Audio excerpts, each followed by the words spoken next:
اب جو کوفہ کی حالت تھی وہ میں نے آپ کے سامنے کل پوری مفصل انداز سے پڑھ دی کہ کوفہ 3 طبقوں میں تقسیم ہو چکا تھا. سارا کوفہ بے وفا نہیں تھا. کوفہ میں سلیمان بن سرد خزائی، حانی بن عروہ، مختار ثقفی، حبیب ابن مظاہر، مسلم ابن اوسجا، عابس شاکری، یہ کردار ابھی کوفہ میں موجود ہے. اب کوفے کا جو گورنر ہے وہ نعمان بن بشیر ہے اور انتہائی کمزور آدمی ہے. بس اپنی رٹ منوا نہیں سک رہا، لیکن ہے یہ معاویہ کا بھیجا ہوا، یہ اس کا والی ہے. اب کوفہ میں امام حسن کی شہادت کے بعد علی کے شیعوں نے سر اٹھانے شروع کر دیے. جب سر اٹھانے شروع کیے تو یہاں پر ایک کردار ہمیں تاریخ میں ملتا ہے، سلیمان بن سرد خزائی. یہ 90 سال کے بزرگ ہیں. یہ جمل میں اور صفین میں مولا علی کے ساتھ رہے، مولا علی کے لشکر میں بھی شامل تھے. یہ اپنے گھر میں ہیں اور جب انہیں پتا چلتا ہے کہ معاویہ مر گیا ہے اور اسے اپنے بیٹے یزید کو تخت پہ بٹھا دیا ہے تو کوفے کے لوگ سلیمان کے گھر اکٹھے ہو جاتے ہیں اور سلیمان کے گھر میں اکٹھے ہو کے کہتے ہیں کہ ہم کسی صورت میں یزید کی بیعت نہیں کریں گے. خوف اس کا تھا، وہ دنیا سے چلا گیا، اب یزید کو کم از کم تسلیم نہیں کیا جائے گا. سلیمان کہتا تم کیا چاہتے ہو؟ وہ کہتے ہیں کہ ہم چاہتے ہیں کہ حسین ابن علی کو بلایا جائے. آج کی مجلس میں ایک ایسا اہم نقطہ جس پہ مدت سے شیعت بھی پریشان طریقے سے کھڑی ہے کہ آخر کوفے کے بے وفاؤں نے حسین کو خط لکھے تھے. بے وفائی کسی اور نے کی تھی، خطوط کہیں اور سے گئے تھے. آج میں تاریخ کا ایک دھوکہ آپ کو سنانے لگا ہوں. سلیمان بن سرد انتہائی عارف علی کا صحابی تھا.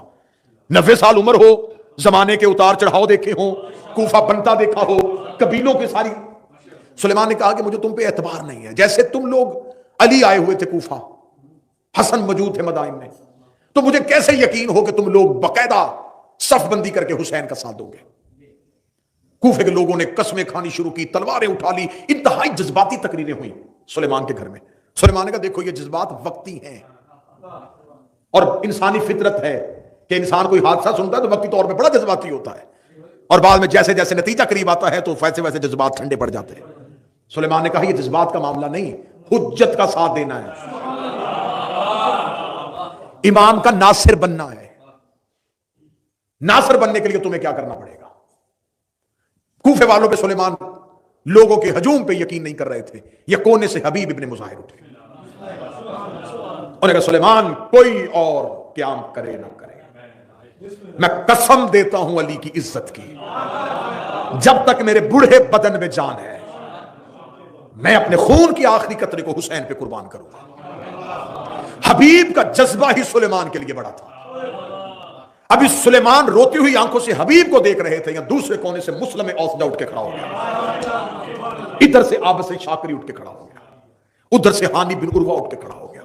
جب یہ مجاہدین اٹھ کے کھڑے ہوئے ہیں نا، اب سلیمان کو حوصلہ ہو گیا کہ یہ وہ لوگ ہیں جو ساتھ نہیں چھوڑیں گے. اس نے باقی افراد کو کہا تم جاؤ، ان لوگوں کو اکٹھا کیا. تاریخ کہتی ہے جو لوگ اکٹھے کیے وہ 150 تھے. بڑی توجہ سے گفتگو سنیے. 150 لوگوں سے سلیمان نے کہا ایک ایک بندہ اپنا خط لکھو حسین ابن علی کے نام اور علیحدہ علیحدہ خط لکھو. ایک تاریخ کہتی ہے کہ 150 نے علیحدہ علیحدہ خط لکھے اور کچھ مورخین کہتے ہیں ایک ہی خط میں 150 نے 10 خط کیے. علیحدہ لکھے یا اکٹھے لکھے یہ طے ہے کہ 150 کی رضامندی شامل ہو گئی. ادھر سے امام حسین مدینہ چھوڑ چکے تھے. یہ ذہن میں رکھیے جب حسین مدینہ چھوڑ کے آ رہے تھے اس وقت امام حسین نے ایک بھی اعلان نہیں کیا کہ میں کوفے جا رہا ہوں. امام حسین نے کہا تھا میں مکہ جا رہا ہوں، کیونکہ امام حسین کو ولید نے کہا تھا کہ میرے پاس 2 رستے یزید نے بھیجے ہیں، یا بیعت لے یا سر لے، اور میں آپ کے خون سے اپنے ہاتھوں کو رنگین نہیں کرنا چاہتا.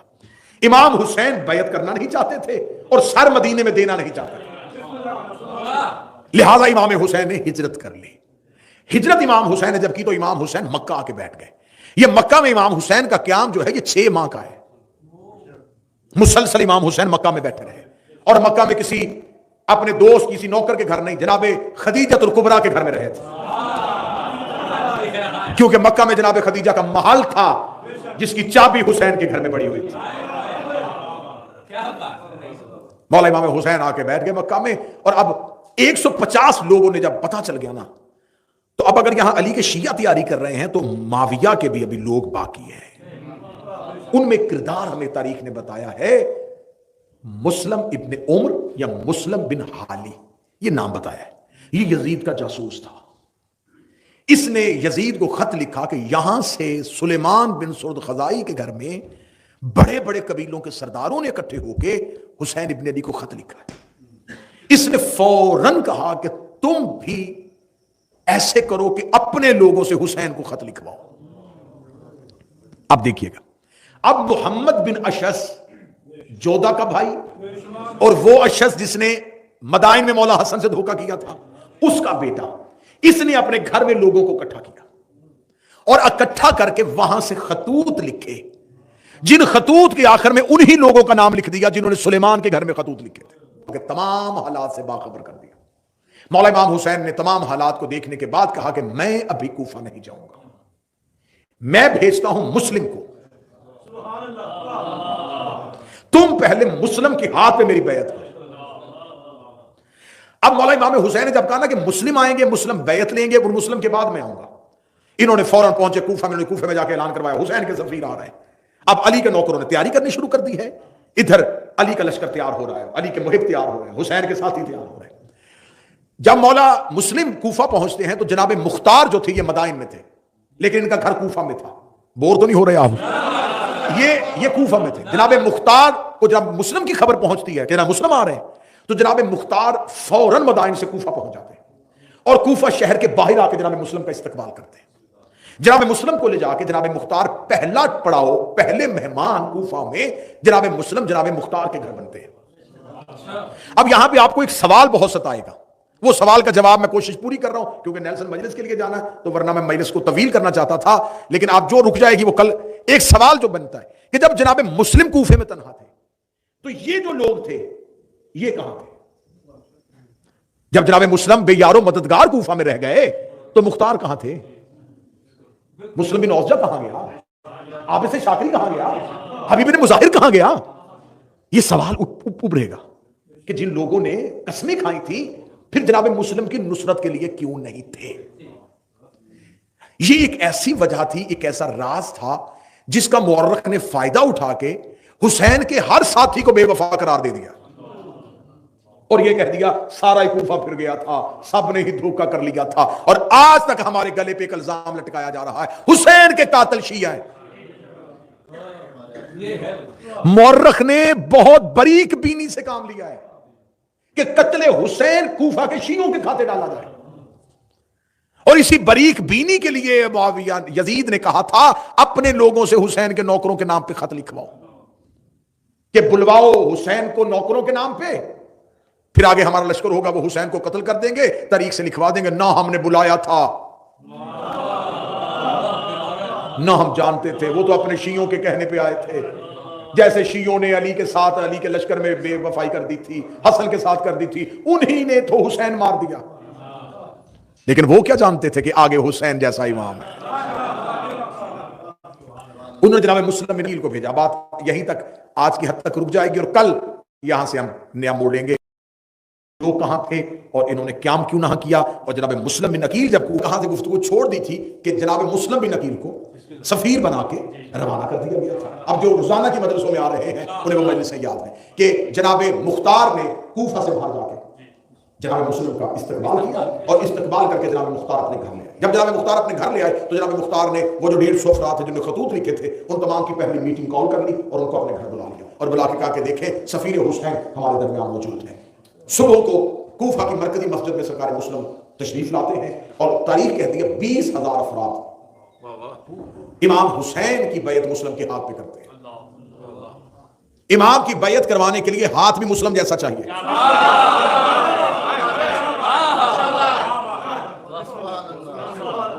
اب جناب مسلم بن عقیل بیعت کروا رہے ہیں.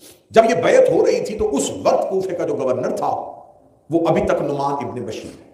یہ ایک کمزور شخص ہے اور یہ کوفے کا گورنر ہے. جب دیکھا کہ حکومت کی طرف سے کسی قسم کی کوئی رکاوٹ نہیں پیدا کی جا رہی اور لوگ اپنی محبت کے ساتھ جناب مسلم کے ہاتھ میں بیعت کر رہے ہیں تو پھر اب تعداد میں دن بدن اضافہ ہوتا لگا. جیسے جیسے تعداد میں اضافہ ہوتا گیا تو جو جاسوس تھے وہاں پہ موجود انہوں نے یزید کو خط لکھا کہ یہاں پر تو حسین ابن علی کی بیعت ہزاروں کی صورت میں ہو رہی ہے. اس نے فوراً ایک تیز رفتار قاصد کو بصرہ کی جانب روانہ کیا. بصرہ میں عبید اللہ ابن زیاد نامی ملعون جو تھا وہ بصرہ کا گورنر تھا. اسے کہا کہ میرا خط ملتے ہی فوراً لمحہ دیر کیے بغیر تو بصرہ سے کوفہ پہنچ، نعمان ابن بشیر کو معزول کر اور جا کے کوفہ کا چارج سنبھال لے، اور جتنی سختی مسلم اور مسلم کے ساتھیوں کی ہو سکتی ہے کر، میں تجھے مکمل اختیارات دے کہ تجھے اب کسی قسم کا نیا حکم نامہ منگوانے کے لیے مجھے علیحدہ خط لکھنے کی ضرورت نہیں کہ میں یہ کروں یا نہ کروں، تو جو بھی کرے گا وہ مجھے قبول ہوگا، یعنی کہ اس کو مکمل اختیارات دے دیے گئے۔ اب نعمان ابن بشیر جو تھا اس کی گڈ گورننس نہیں تھی، لیکن یہ چاہتا تھا کہ اگر نعمان کو کوفے والوں نے اتنا محدود کر دیا ہے کہ اس کی وہاں پر نہیں چل رہی، تو میں پہلے کچھ لوگوں کو بھیج کے کوفہ کے حالات پہ آگاہی ہوں۔ تو اس نے چند افراد کو کوفہ بھیجا اور جا کے کہا کہ مجھے پتہ کر کے دکھاؤ کون کون کتنا کتنا پانی میں ہے۔ اب میں نے یہ اپنی ہی زبان کا لفظ استعمال کیا تاکہ آپ اچھی طرح سمجھ سکیں کون کتنا مخلص ہے۔ اب انہوں نے کہا کہ کوفہ میں 3 طرح کے طبقے ہیں، اب یہ سنیے گا، یہ بات بڑی سننے والی ہے۔ انہوں نے کہا کوفہ میں 3 طرح کے طبقے ہیں، ایک محبان اہل بیت و جان ساران اہل بیت، محبت بھی اہل بیت سے کرتے ہیں اور جان بھی قربان کرتے ہیں۔ دوسرا ہے طبقہ محبان اہل بیت مگر خوف زدہ، یہ محبت کرتے ہیں اہل بیت سے لیکن یہ کوئی دھمکی برداشت نہیں کریں گے، انہیں ہلکا سا بھی ڈرا دیا جائے تو یہ فوراً بیٹھ جائیں گے اور بغاوت نہیں کریں گے۔ تیسرا طبقہ ہے دشمنان اہل بیت، جنہوں کو کوئی غرض نہیں ہے کہ کون حاکم آئے، کوئی بھی آئے یہ اہل بیت سے دشمنی کرنے کے لیے تیار۔ اس نے فوراً دوبارہ اگلا خط لکھا کہ مجھے بتاؤ جان سران اہل بیت کی تعداد کتنی ہے، جو جان قربان کر سکتے ہیں وہ جان سران اہل بیت کتنے ہیں۔ انہوں نے کہا کہ وہ کوفہ میں اس وقت تھوڑے ہیں۔ وجہ کیا ہوئی تھی؟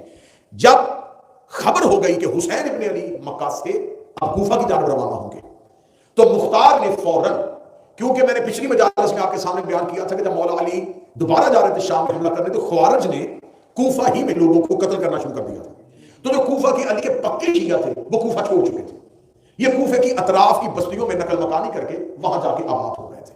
پکے علی کے شیعہ تھے لیکن کوفہ چھوڑ چکے تھے، یہ کوفہ سے نکل گئے تھے۔ مولا امیر المومنین کی شہادت کی خبر بھی ان کو کوفہ کے باہر ہی ملی، امام حسن کے لیے یہ پڑاؤ کرنا چاہتے تھے لیکن جب لشکر میں بغاوت دیکھی تو پھر بھی نہ پہنچ سکے۔ اب یہ کوفہ کے اطراف میں موجود تھے لیکن کوفہ بستی کے اندر، شہر کے اندر موجود نہیں تھے۔ جب جناب مختار کو خبر ملی کہ حسین بن علی بھی آ رہے ہیں اور مسلم بھی پہنچ چکے ہیں تو اب یہ کوفہ سے نکلے ہیں ان اطراف کی بستیوں کو لشکر بنانے کے لیے۔ جب یہ گئے ہیں تو انہوں نے کہا میں اکیلا نہیں جاؤں گا، انہوں نے حبیب بن مظاہر کو اسدی قبیلے کے لیے بھیج دیا کہ جتنے تیرے قبیلے کے لوگ باہر جا کے بعد انہیں تو اکٹھا کر۔ مصعب ابن اوزجہ کو بھیج دیا، عابس شاکری کو بھیج دیا، بریر حمدانی کو بھیج دیا، یعنی کہ جو پکے لوگ تھے جنہوں نے جناب مسلم کے دست و بازو بننا تھا یہ کوفہ سے نکل گئے اطراف میں لوگوں کو اکٹھا کرنے کے لیے تاکہ باہر سے دوبارہ لشکر اکٹھا کریں اور اکٹھا کر کے ہم کوفہ کے دارالامارہ پہ حملہ کریں اور ان سے تخت واپس لیں، کم از کم کوفہ تو ان سے واپس لیں۔ اب یہ جو میں نے کل وعدہ کیا تھا کہ یہ افراد کہاں تھے جب جناب مسلم کی شہادت ہوئی، تو اب یہ کوفہ سے نکل چکے ہیں، یہ اطراف کی بستیوں میں چلے گئے ہیں لوگوں کو تیار کرنے کے لیے، اور جاتے ہوئے جناب مختار جناب مسلم کو ہانی بن عروہ کے گھر چھوڑ کے چلے گئے۔ یہ ہانی بن عروہ کوفہ میں کیوں رہ گیا تھا؟ اس کی کوفہ میں رہنے کی تاریخ کہتی وجہ یہ ہے کہ اس کا قبیلہ بڑا مضبوط تھا، یہ بنی مصبہ بنی مراد کی ایک شاخ تھی، اس قبیلے کا سردار تھا، اتنا مضبوط قبیلہ تھا کہ جب یہ عام روٹین میں بھی گھر سے نکلتا تھا تو 200 نوجوان اس کے ساتھ چلتے تھے،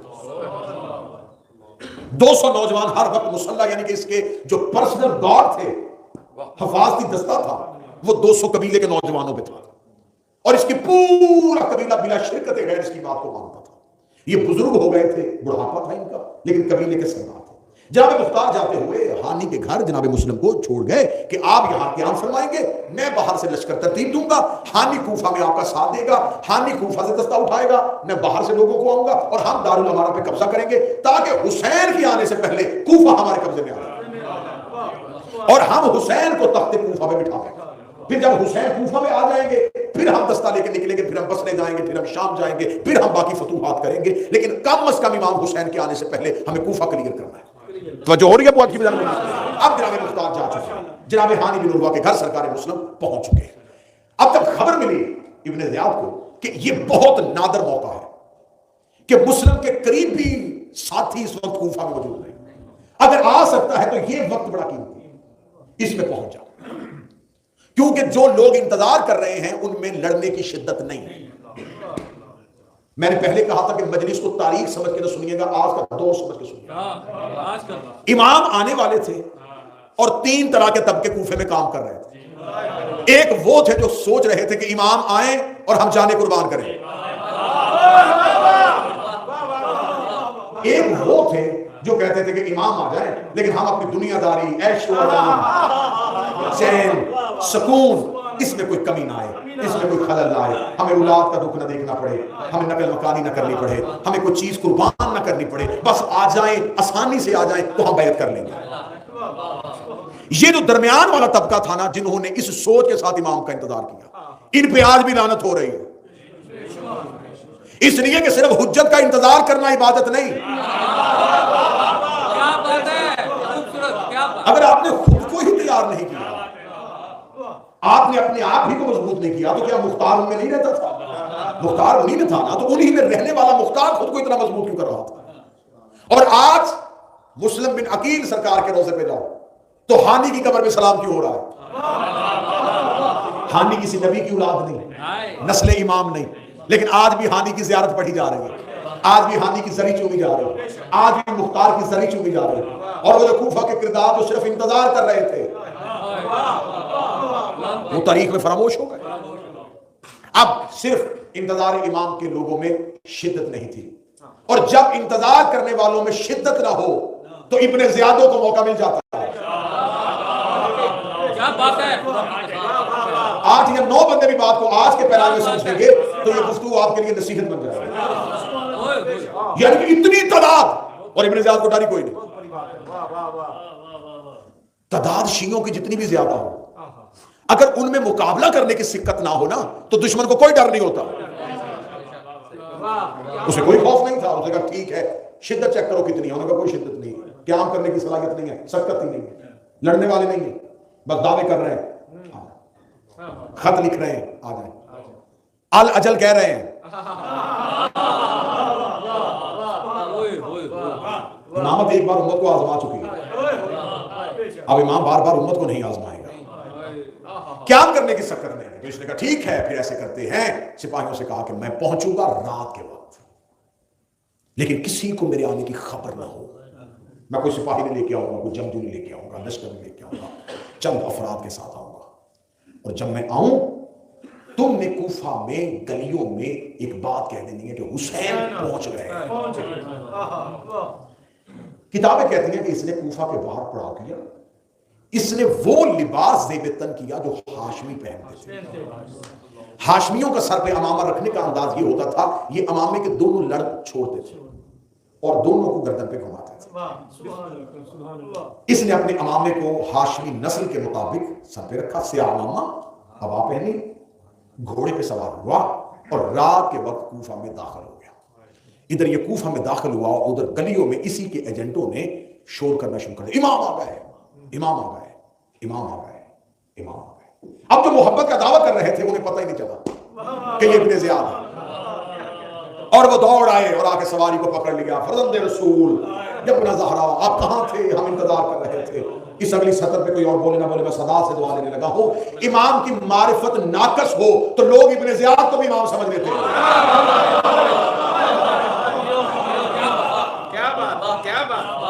یہ ناقص معرفت تھی، یہ معرفت ناقص تھی. اور اب جو معرفت والے، یہ نہیں کہ سارے چلے گئے تھے معرفت والے، جو معرفت والے کوفہ میں موجود تھے ان میں سے ایک نے بھی اپنے گھر کی کھڑکی نہیں کھولی. لوگوں نے آگے کہا امام آ گئے. انہوں نے کہا امام نہیں آ سکتے. انہوں نے کہا کیوں نہیں آ سکتے؟ نہ کھڑکی کھولی، نہ چھت پہ گئے، نہ بازار میں آتے ہوئے دیکھا. تمہیں کیسے پتا چلا یہ حسین نہیں ہے؟ انہوں نے کہا حسین ہوتے تو رات کو نہ آتے. کیا معرفت ہے، کیا بات ہے! رسول کا نواسہ ہے جو مکہ میں رات کو داخل نہیں ہوا تھا. حسین ہوتے تو رات کی تاریکی بناتے، دن کی روشنی بناتے. ایک عورت ہے تاریخ میں اس کا کردار لکھا ہوا ہے، وہ بھی معرفت والی ہے. دیکھیں جنہوں نے عرفان دکھایا نا ان کے نام بھی آج ہیں. چند لمحوں کے لیے توبہ نے مسلم کو گھر میں بلایا تھا. آج جب بھی مسلم کی شہادت پڑھی جاتی ہے اس بی بی کا نام ضرور آتا ہے. یہ ہوتے ہیں کردار. اس وقت ان کے پیش نظر کیا تھا؟ قتل، گردن کٹے گی، گھر جلے گا. انہوں نے اس وقت سمجھوتا کر لیا. انہوں نے کچھ نہیں ہوتا، نقصان کروائیں گے. نقصان ظاہری طور پہ اس وقت جن کے گھر بچے ہوئے تھے انہوں نے کہا کتنے پاگل ہیں.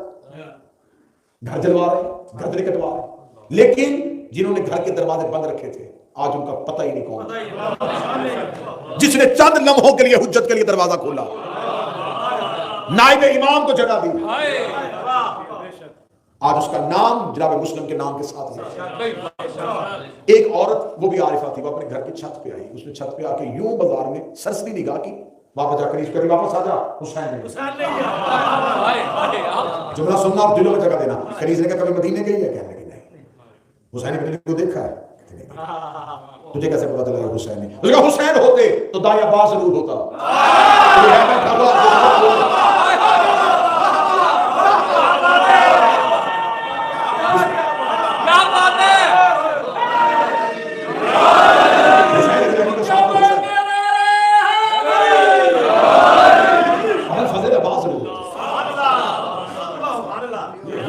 عباس کے بغیر حسین کیسا، وہ حسین کیسا جو غازی کے بغیر،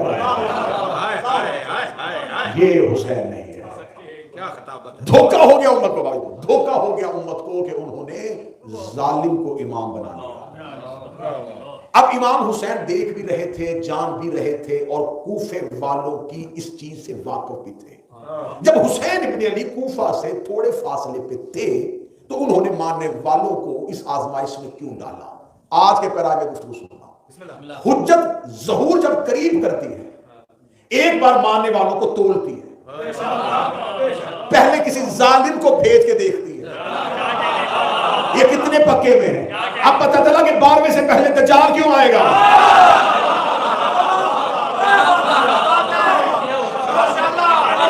امام سے پہلے ایک فتنہ ضرور آتا ہے اور وہ چھان لگا دیتا ہے، اور یقین کرو واللہ باللہ سمت اللہ شرعی قسم کھا کے ممبر پہ کہہ رہا ہوں، جس قسم کا کفارہ بھی واجب ہو جاتا ہے اب بھی 12ویں کا چھان لگا ہوا ہے۔ استقامت ضروری ہے، عقیدے پہ قائم رہنا ضروری ہے۔ ٹھیک ہے مر جانا ہے، زندگی چند روزہ ہے، مرنا بھی تو ہے نا، بندے بیمار ہو کے بستر پہ بھی تو مری جاتے ہیں۔ انہوں نے سمجھوتا نہیں کیا، انہوں نے کہا ٹھیک ہے حسین ہی کا انتظار ہے۔ اتنا دھوکہ ہوا کہ جو کوفے کا گورنر تھا نعمان بن بشیر، اسے بھی نہیں پتا کہ یہ ابن زیاد ہے۔ کتابیں کہتی ہیں وہ اپنے دار المارا کی چھت پہ جا کے کہنے لگا حسین مہربانی فرمائیے، میں آپ کے قتل میں ہاتھ نہیں ڈالنا چاہتا، اپنے ساتھیوں کو لے کے واپس پلٹ جائیے، دار المارا کی طرف نہ بڑھیے، کوفہ آپ کے لیے خطرہ ہے۔ یہ ابن زیاد ہے، بالکل دار المارا کے نیچے جا کے اپنے نقاب کو اتارا اور اس کی طرف گھور کے دیکھے کہا کہ ملعون میں حسین نہیں، کہ تو کوفے کا حاکم ہو کے حسین سے اتنا خوف زدہ ہے۔ یہ میں تاریخ پڑھ رہا ہوں۔ یہ دار المارا پہنچتا ہے، اسے کہتا اپنے توڑنے سے معزول، اور کوفے کا گورنر آپ ہے، اسے حاکم کی چٹھی دیتا ہے اور کوفے کا چارج سنبھال دیتا ہے۔ رات جیسے بھی اس کی گزرتی ہے، یہ صبح کو کہتا ہے کہ سب سے پہلے پتہ کرواؤ مسلم کہاں ہے۔ میں فضائل پڑھ رہا ہوں، مجھے جناب مختار پہ آج گفتگو ہر صورت لے کے جانی ہے کیونکہ جناب مختار اشرا مانتا ہے پورا، اور مجھے کل والی ایک مجلس میں نے بچا کے رکھی ہے جس میں میں نے جناب مختار کی مکمل سیرت آپ کے سامنے پڑھنی ہے، پھر اگلی مجلس سرکار ولی العصر کی پاک ماں کی عزت پہ پڑھنی ہے۔ القائم پہ میں پوری مجلس پڑھوں گا کہ جناب شہزادی کا تعلق کہاں سے تھا، کیسے، اور پھر آخری مجلس وارث کے رجت میں پڑھی جائے گی، جب امام پلٹیں گے تو پھر کیا ہوگا، کس کس کی حکمرانی ہوگی، کون کون امام ساتھ آئے گا، کیسے کیسے حملہ ہوگا، اور کیا کچھ دنیا میں ہوگا۔ اب جناب مسلم بن عقیل کے خبر ہو، کہتا کسی طریقے سے مجھے مسلم کی خبر دو۔ اگلے دن یہ فوراً قبیلوں کے سرداروں کو دعوت میں بلانا شروع کر دیتا ہے، کھول دیتا ہے خزانوں کے منہ، جو قبیلے کا سردار آتا ہے اس کی قیمت لگاتا ہے، کتنے لوگ ہیں اس کے قبیلے میں، کتنے افراد ہیں، کیونکہ عربوں میں قبیلے کا ایک ہی بندہ چنا جاتا تھا، وہ پورے قبیلے کا سودا کر جاتا تھا، یعنی کہ اگر سردار ہی ملعون ہو جائے پورا قبیلہ ملعون۔ یہ قبیلے کے سرداروں کو بلاتا اور بلانے کے بعد ان سے کہتا کہ چلو بتاؤ قیمت کیا تمہاری، وہ قیمت بتاتے اور قیمت دیتا۔ آخر اس نے 2 دن کوفہ کے روسا عمرہ قبیلوں کے سرداروں سے بند کمروں میں میٹنگز کی۔ جب اس نے کمزور کر دیا نا کوفہ کہ اب اتنے زیادہ لوگ نہیں رہ گئے، قبیلے زیادہ میں نے خرید لیے ہیں، اب اس کی ایک ہی تشویش تھی کہ میں کسی طریقے سے پتہ کرواؤں کہ مسلم کس کے گھر میں ہے۔ اس نے اپنے غلام موکل نامی حبشی غلام تھا، اس کو کہا کہ تیری ایک ہی ڈیوٹی ہے، تو کسی طریقے سے کوفے سے مسلم کا پتہ کر۔ سبحان اللہ۔ اس نے جناب مسلم کے اور مولا حسین کے چاہنے والوں سے کہا کہ میں بھی حسین کا چاہنے والا ہوں، اور میں مسلم کے ہاتھ میں بیعت کرنا چاہتا ہوں۔ مسلسل یہ بار بار دروازوں پہ جاتا رہا، آخر شریک آؤ حارثی مولا کے ایک صحابی ہیں، وہ بزرگ ہیں، وہ مسجد میں نماز پڑھ رہے تھے، اس نے انہیں جا کے قرآن پہ ہاتھ رکھ کے قسم دی، جناب شریک اس کی بات پہ آ گئے اور اسے ہانی کے گھر لے گئے۔ ہانی کے گھر لے جا کے اس نے جناب ہانی کے گھر میں جناب مسلم سے اس کی ملاقات کروا دی۔ اب اس نے جا کے خبر دے دی کہ مسلم ہانی کے گھر ہے۔ جب کہا مسلم ہانی کے گھر ہے تو اب اس میں اتنی سکت نہیں تھی کہ ہانی کے گھر پہ حملہ کرتا۔ اس نے ایک قاصد کو بھیجا کہ جناب ہانی کو کہو کہ تمہیں گورنر نے، حاکم نے دربار میں بلایا۔ جناب ہانی نے کہا کہ میں بیمار ہوں، میری صحت مجھے اجازت نہیں دیتی، جب میری صحت ٹھیک ہوگی میں ملنے کے لیے آؤں گا۔ جب قاصد نے آ کے خبر دی تو اس نے کہا کہ تو جناب ہانی سے کہے کہ آپ نہ آئیں، میں خود آتا ہوں ملنے کے لیے۔ جناب ہانی نے کہا اسے کہنا پھر اکیلے آنا، تیرے ساتھ کوئی بندہ نہ۔ اب جرأت دیکھنا ذرا علی کے نوکروں کی۔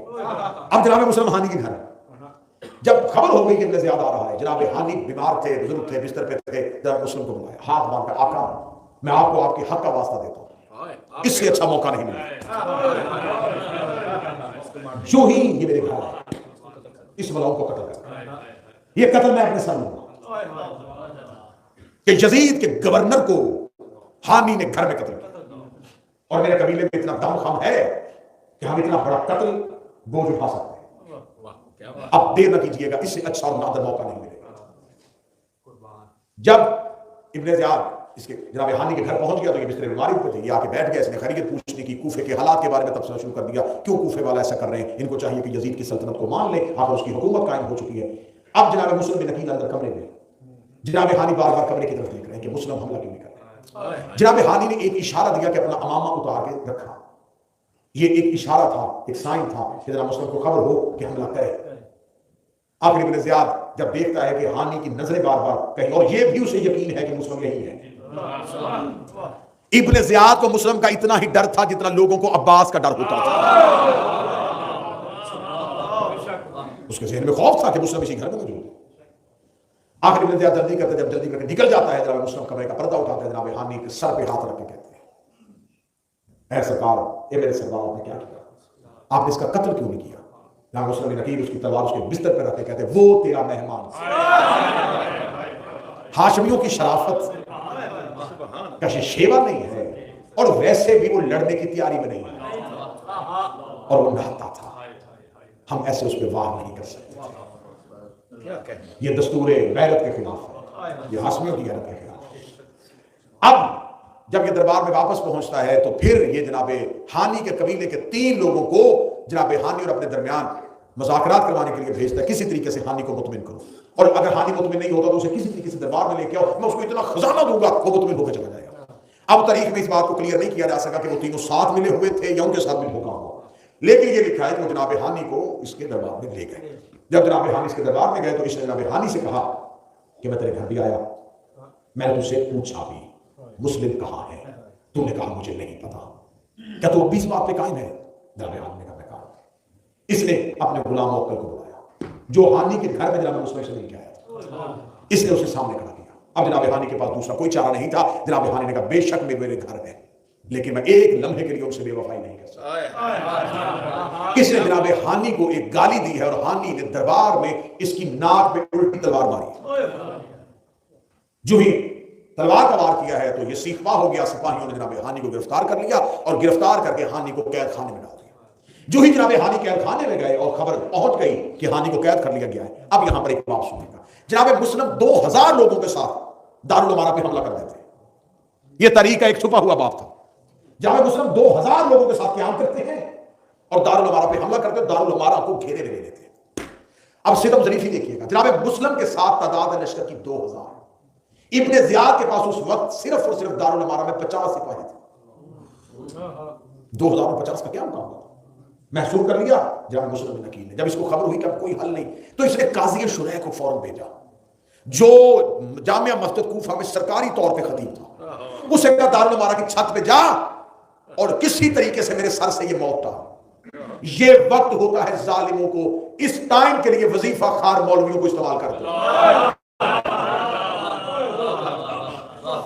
اب تاریخ ہم دفن تو نہیں کر سکتے نا، یہ کردار تاریخ میں لکھے کہ ان کو درباروں میں جو مسلسل پورا سال وظیفے ملتے ہیں نا، وہ وظیفے کسی کی خدمات کے اطراف میں نہیں ملتے، وہ وظیفے اس لیے ملتے ہیں کہ جب حکومت میں مشکل بن جائے تو کوئی مذہب کا کارڈ استعمال کر دے، جیسا قربت المسکہ میں ہو جا کے تاکہ ہماری حکومت کو کسی طریقے سے محفوظ کرے۔ اب حکومت محفوظ کرنے کے لیے قاضی چنے، اب لوگ اس کے پیچھے مسجد کوفہ میں نماز پڑھتے تھے، جب اس چھت پہ آیا اس نے کہا کیا ہوا ہے تمہیں، کیوں گمراہ ہو گئے ہو؟ انہوں نے کہا ابن زیاد نے ہادی کو قید کر لیا، انہوں نے کہا کہاں قید کیا ہے، مہمان خانے میں بیٹھا ہے، خاطر مدارت ہو رہی ہے ان کی، میں قسم دیتا ہوں اللہ اور اس کے رسول کی، میری بات پہ یقین کرو، ان کے درمیان مذاکرات ہو رہے ہیں اور بالکل امن میں ہیں، ایسا کیسے ہو سکتا ہے ابن زیاد ہادی کے لیے کچھ ایسا کرے اور میں یہاں بیٹھا رہوں؟ تقریر اتنی جذباتی تھی، کچے ذہن،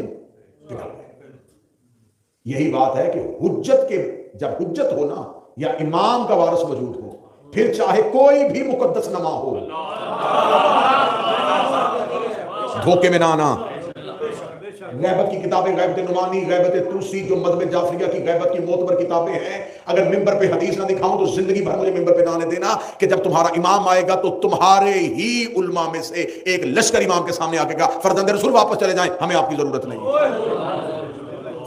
یہ لکھی ہوئی ہے حدیثیں، وہ کون ہوں گے؟ وہ شیعت کے لبادے میں ہوں، اور میں نے لفظ استعمال کرنے کے لیے عالم کہہ دیا، ورنہ عالم ہو ہی نہیں سکتا۔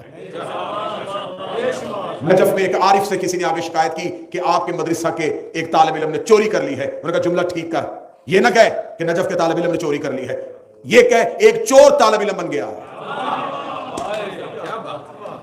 کچھ مولوی نہیں پیچھے ہٹیں گے، کچھ گستاخ مولویت کے لبادے میں آ جائیں جو لوگوں کو حجت سے پیچھے کر دیں، امام سے پیچھے۔ قاضی شرح نے وہی کردار ادا کیا، اسے لوگوں سے کہا میں قسمیں دے رہا ہوں، میں کہہ رہا ہوں نہیں ہے۔ آخر جناب مسلم کا لشکر ہٹنا شروع ہو گیا، اوپر سے قاضی شرح بول رہا تھا اور نیچے سے جو اس کے تنخواہ دار تھے وہ کیا کہہ رہے تھے لوگوں کو روک روک کے، کیا کر رہے ہو؟ 5 لاکھ کا لشکر شام سے چل پڑا ہے جو یزید نے بھیجا ہے، وہ پہنچ گیا بالکل کوفے کے باہر، وہ 5 لاکھ ہیں، کوفے میں آ گئے تو تمہیں کون بچائے گا؟